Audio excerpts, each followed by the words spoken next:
Welcome back. Based on a brand new report from the National Association of Realtors, they reported a big increase in the number of houses for sale, but also a gain in the number of home sales compared to the previous month.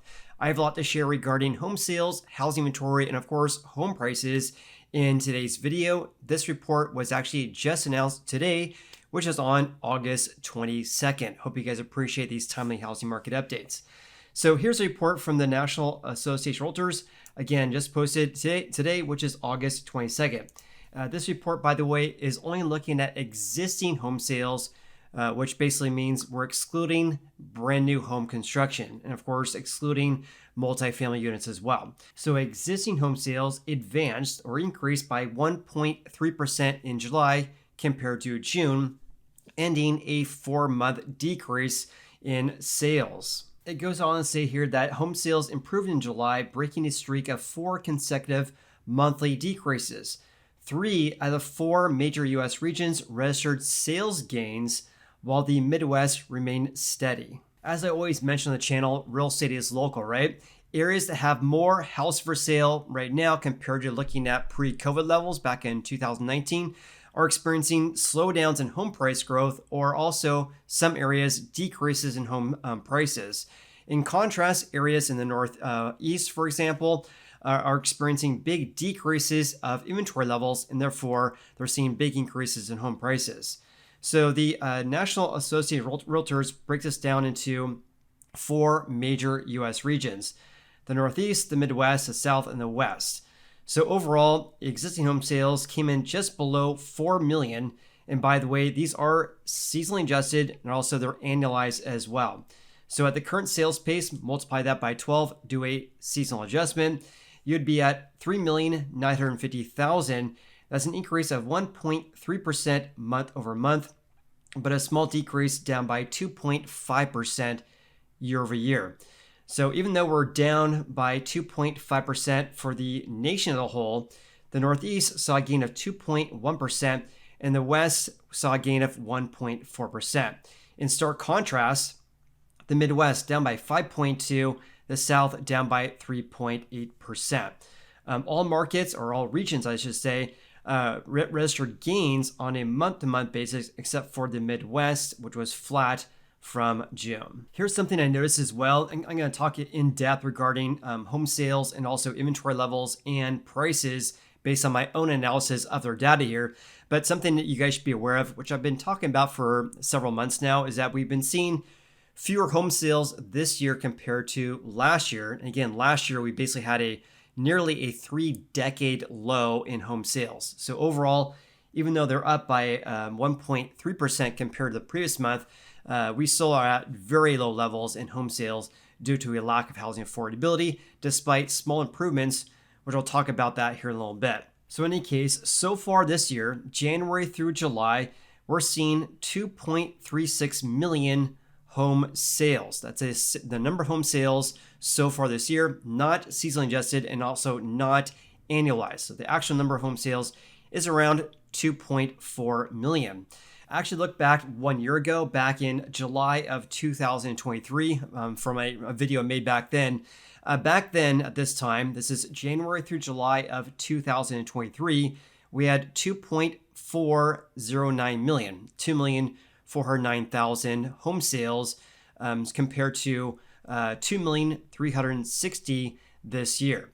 So therefore, we're basically on pace to have fewer home sales, or I should say kind of slightly fewer home sales this year compared to last year. And again, last year, we basically had a 27-year low in closed home sales on a national level. So it's pretty eye-opening that we're basically on track to have less sales compared to last year when we had very low levels in sales overall. So overall, sales remaining very much sluggish, to say the least. And here's what NAR's chief economist Lawrence Yun had to say. And actually, I did my analysis before reading this article here, which he kind of sums it up, which is which is kind of my opinion as well, while we're seeing this lack of sales overall. It says, despite the modest gain in sales, home sales are still sluggish, but consumers are definitely seeing more choices, and affordability is improving due to lower interest rates. So let's take a look at my own nerdy analysis of their data.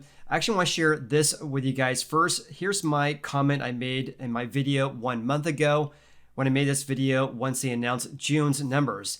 Back then, on July 23rd, I said closed sales in June were mostly for purchase contracts signed. In other words, buyers getting their offers accepted in April when the average 30-year fixed rate, according to Freddie Mac, for people with great credit was at 6.99%.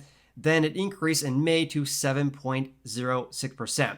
So June's closed home sales were mostly from signed contracts in April and May. Since then, rates have been coming down slightly, hovering around 6.9%. I said here, my opinion, sales will remain low unless affordability improves. And here we go. Affordability did improve, right? We saw a decrease in prices, which I'll share with you guys here in a little bit, but also we're seeing a decrease in mortgage rates as well. Also, closed home sales in July were mostly from purchase contracts signed in May, when the average rate for the month as a whole was at 7.06%. Then it decreased to 6.92% in June. So rates decreased, and overall, the median sale price also decreased on a national level, which in my opinion likely caused the small gains in sales in July this year. Also, since then, rates have decreased further to around 6.6% for the month of August so far. In my opinion, sales will remain low unless affordability improves further. In other words, if rates and or prices come down, making it a little bit more easier to buy a house overall. And of course, we're seeing inventory up compared to last year as well. Here's something I also noticed as well at 3.95 million. Again, that's a seasonally adjusted and also annualized rate. That was actually slightly above the forecast, which was calling for 3.94 million home sales. That's a sales pace, and higher than the previous month as well. Last month, we were at 3.9 million. Now we're 50,000 above that number. However, though, we're not too much higher compared to the 13-year low that was set back in October last year, when the sales pace was at 3.85 million.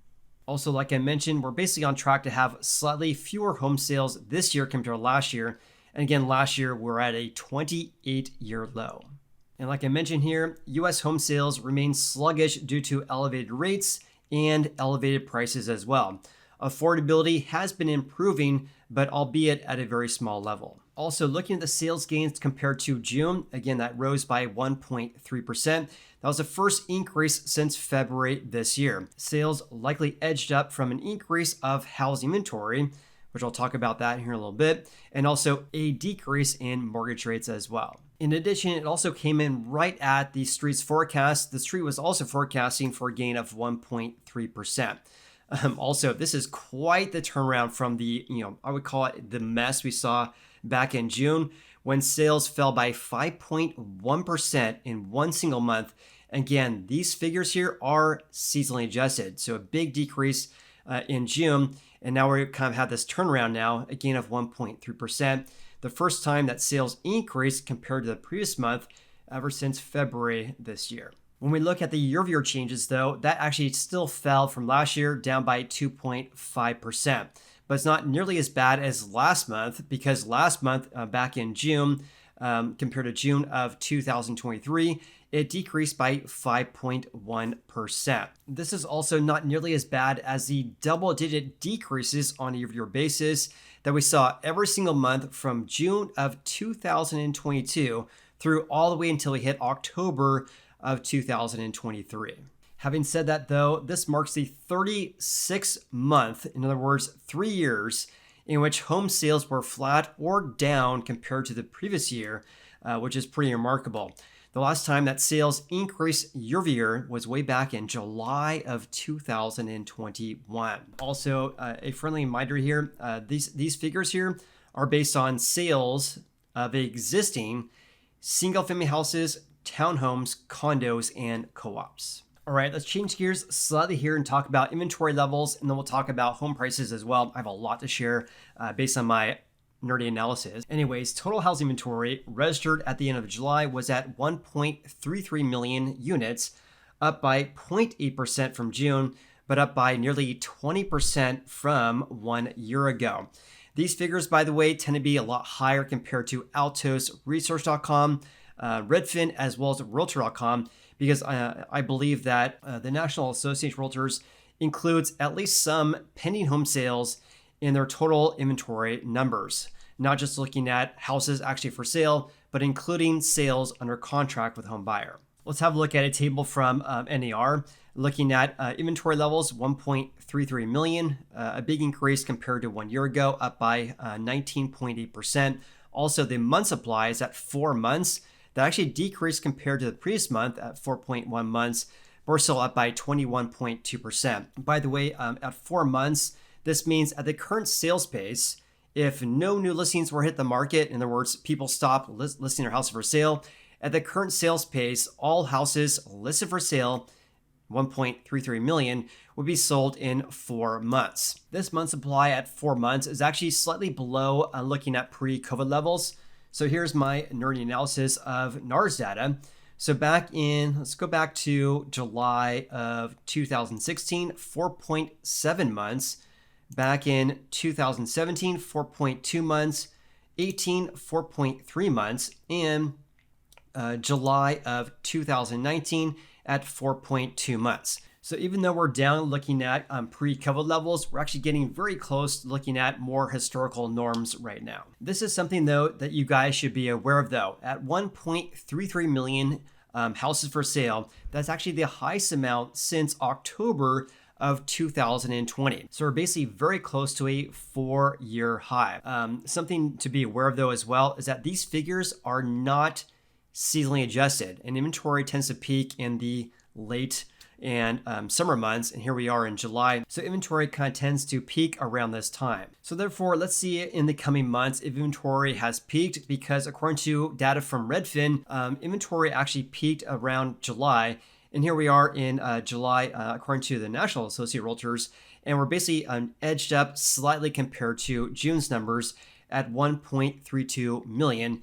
Now we're basically 10,000 more than that right now. Lastly, even though inventory is close to a 4-year high, there's still approximately 30% fewer houses for sale right now, or I should say at the end of July, compared to July of 2019. So for example, back in July of 2019, there was 1.9 million home sales and the month's supply was at 4.2 months. One last thing I want to share with you guys, because I like to share not only like year-over-year trends, but also want to share how these figures compare to looking at pre-COVID levels. So based on my nerdy analysis here, the average month supply from July of 2017, 18, and 19, the average is at 4.2 months. Also, the average January through July increase, this is the year-to-date increase so far this year, January through July, the average increase looking at 2017 through 2019 is an increase of 20%. Look at my analysis here though, because so far this year, during that same time frame, we're up by 32%.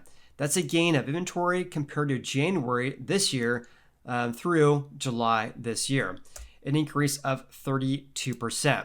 Therefore, so far this year, inventory is growing much faster looking at pre-COVID levels, because right now we're up by 32% so far this year compared to a 20% gain looking at the average 2017 through 2019. However, though, we're rising much slower compared to 2022. Back then, at this time, inventory rose by 53%. Increasing from 850,000 to 1.3 million by the time we hit July of 2022. So inventory rising faster looking at pre-COVID levels, but not nearly as fast as 2022, when of course back then inventory basically doubled in a short period of time, and also we saw rates also doubling in a short period of time as well, which caused a correction in our housing market back in 2022.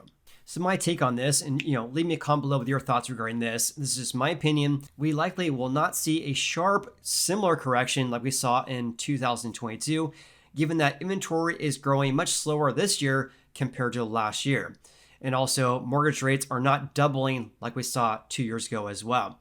But given the rise of housing supply, again, an increase of 20% year over year, I expect home price growth to slow down. And of course, I'll keep you updated because a lot could change with these figures here. But so far this year, inventory growing much faster than 2022. And of course, rates are still high, but they're not skyrocketing like we saw 2 years ago. Also, just for comparison's sake, the all-time record high for the month supply was at 11.9 months back in July of 2010. Now we're sitting at a 4-month supply. So I think based on that, we can agree that we had a lot of supply back at the Great Recession, or right after the Great Recession in 2010, basically a 12-month supply, which is basically 3 times the month supply we're seeing right now. But we're still much higher compared to the all-time record lows that was set back in January of 2022, when the month supply was only at 1.6 months. By the way, I hope you guys appreciate this additional analysis that you probably won't see anywhere else because it is my own analysis. So hope you guys are getting a lot of value out of today's video. If you guys are getting any value, then please hit the like button. Also consider subscribing as well. We just reached 100,000 subscribers about 5 days ago. Absolutely mind-blowing. I appreciate you guys so much. So with that said, let's kind of change gears slightly here and talk about home prices. And I have a lot to say about this, but it's just kind of laughable. There's only 2 sentences from NAR regarding home price changes. And of course, I have a lot to share. So it says here, the US median existing home price for all housing types in July was $422,600, up by 4.2% from 1 year ago. And all 4 US regions posted price increases compared to 12 months ago. And of course, every housing market's different, right? We're seeing gain of 4.2% year over year. But look at the Northeast, basically double that rate at 8.3%. The Midwest, basically in line with the US as a whole at 4.5%. The South saw the smallest gain at 2.3%, and the West increased by 3.4% from July of 2023. All right, let's have a look at my own analysis of NAR's data. So again, the US median sold price just under $423,000. The previous month, by the way, back in June, was a new all-time record high, just under $427,000. So therefore, we're about $4,000 less than the all-time record highs that was set back in the previous month. Let's also take a look at the month-to-month change. It decreased by 1% compared to June, which is right there. Let's also have a look at the changes compared to June, because the median sold price decreased by 1% compared to June. This is seasonal, by the way, and entirely normal. So a decrease of 1% is in line with long-term historical averages for the month of July compared to June. So for example, the average change from June through July going back to 2010 is a decrease of 1.1%. This year, it fell by 1%. So basically, right in line with long-term historical averages. So a decrease of 1% this year. Let's look at July of 2019, which is right here. It fell by 1.7%. So it fell more back in 2019 compared to this year. In July of 2018, also decrease of 1.7%, worse than we're seeing this year. And in July 17, it fell by 2%, also worse. Let's go back to July of 2016, it fell by 1.8%. So the decrease of 1% is basically in line looking at long-term averages, but much less than looking at 2016 through July of 2019. All right, that's the month-to-month change. Let's have a look at the year-over-year change. It increased by 4.2%. That's actually slightly below the long-term average, because the average July to July change going back to 2010 is an increase of 6.1%. But wait, there's more. I want to share how the changes in the median sold price compared to years past. So going back to July of 2022, prices increased by 6%. 3 years, a gain of 16%, a giant increase of 38% since July of 2020, and a ginormous increase of 51% ever since July of 2019. Absolutely insane. I mean, can you say a lack of housing affordability? I don't know anyone, I should say, it's very rare to see anyone who has had a wage increase of 51% over the past 5 years. And on top of that, we're seeing increases of rates as well. So we're seeing mortgage rates at elevated levels, also home prices at elevated levels as well, which of course is making housing affordability still a very big problem, despite the small improvements we've been seeing as of late. Also, just for fun, this year again, prices increased by 4.2%, but looking at July 08 through July of 2009, we saw a giant decrease of 14% that year. Now we're up by 4.2%. One last thing I want to share with you guys regarding home price changes, though, is we're seeing more home sales at the upper range of the market compared to sales of more affordable houses. And this could impact the overall U.S. median sold price because we're seeing more home sales at the upper range of the market and less sales at the lower range. So, for example, sales in the range of 100,000 to 250,000 decreased by 0.9%. Sales less than 100,000 fell by 9.5% compared to 1 year ago. In stark contrast, we're seeing double-digit gains in sales for over 500,000, and also sales in the range of 750 to 1 million, big increase of 19%, and home sales over $1 million surged by 26.5%. Another way to look at this is this bar graph, looking at the changes in home prices from 1 year ago by price range. And again, sales for more expensive houses surging by double digits, whereas sales in the definitely the more affordable range actually falling compared to 1 year ago. So the mix in sales is likely supporting the growth rate in the overall U.S. median sold price on a national level. Let's also have a look at the percent of first-time home buyers, investors, and cash sales, as well as distressed home sales, which of course are foreclosures and short sales. So the bars in dark blue is what happened this July. So this is based on a survey, by the way. So 29% of all closed home sales this July were from a first-time home buyer. Last year, this time, it was at 30%. So a slight decrease compared to 1 year ago. Sales to investors actually decreased. There was only 13% of all home sales that came from investors. Last year, it was at 16%. Cash sales actually increased to 27% of all closed home transactions, whereas last year we're at 26%. Distressed home sales, virtually non-existent, only at 1% of all home sales were a foreclosure or a short sale. Also, in regards to days in the market, on average, it took 24 days to sell a house. This is when you list your home for sale until you accept an offer from a home buyer. That was at 24 days. 1 year ago, it took 4 days faster at 20 days. With that said, thank you everyone for watching today's video and also helping us reach 100,000 subscribers. I appreciate you guys so much. Hope you guys have an amazing day and look forward to seeing you on the next video.